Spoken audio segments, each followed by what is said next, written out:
An edge of it appeared, blood-red and huge. It swung up, and the color faded, till in half an hour it was the familiar yellow-gold disk. It hadn't changed in all that time.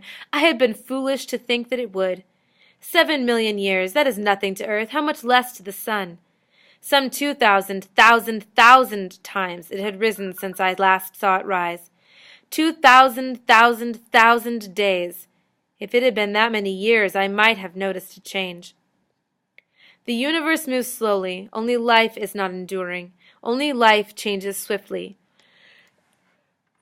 8 short millions of years, 8 days in the life of Earth, and the race was dying. It had left something, machines.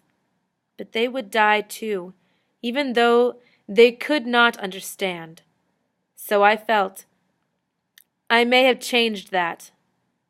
I will tell you later.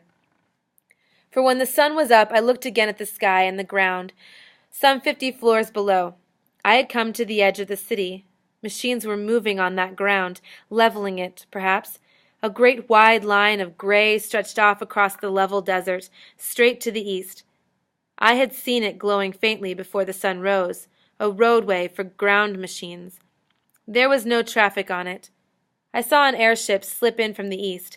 It came with a soft, muttering whine of air like a child complaining in sleep. It grew to my eyes like an expanding balloon. It was huge. When it settled in a great port city in the slip in the city below, I could hear how the clang and mutter of machines working on the materials brought in, no doubt. The machines had ordered raw materials. The machines in other cities had supplied. The freight machines had carried them here. San Francisco and Jackson were the only 2 cities on North America still used, but the machines went on in all the cities, because they couldn't stop. They hadn't been ordered to. Then high above, something happened. And from the city beneath me, from a center section, 3 small spheres rose. They, like the freight ship, had no visible driving mechanisms. The point in the sky above, like a black star in a blue space, had grown to a moon. The 3 spheres met it high above. Then together they descended and lowered into the center of the city where I could not see them. It was a freight transport from Venus, the one I had seen land the night before, and had come in from Mars, I learned. I moved after that and looked for some sort of a taxi plane. They had none that I recognized in scouting about the city. I searched the higher levels, and there and here and there saw deserted ships, but far too large for me, and without controls. It was nearly noon, and I ate again. The food was good. I knew then that this was a city of the dead, ashes of human hopes, the hopes not of a race, but the whites, not the yellow, nor the blacks, but the human race. I was mad to leave the city. I was afraid to put the ground road to the west, for the taxi I drove was powdered from some source in the city, and I knew it would fail before many miles. It was afternoon when I found a small hangar near the outer wall of the vast city. It contained 3 ships.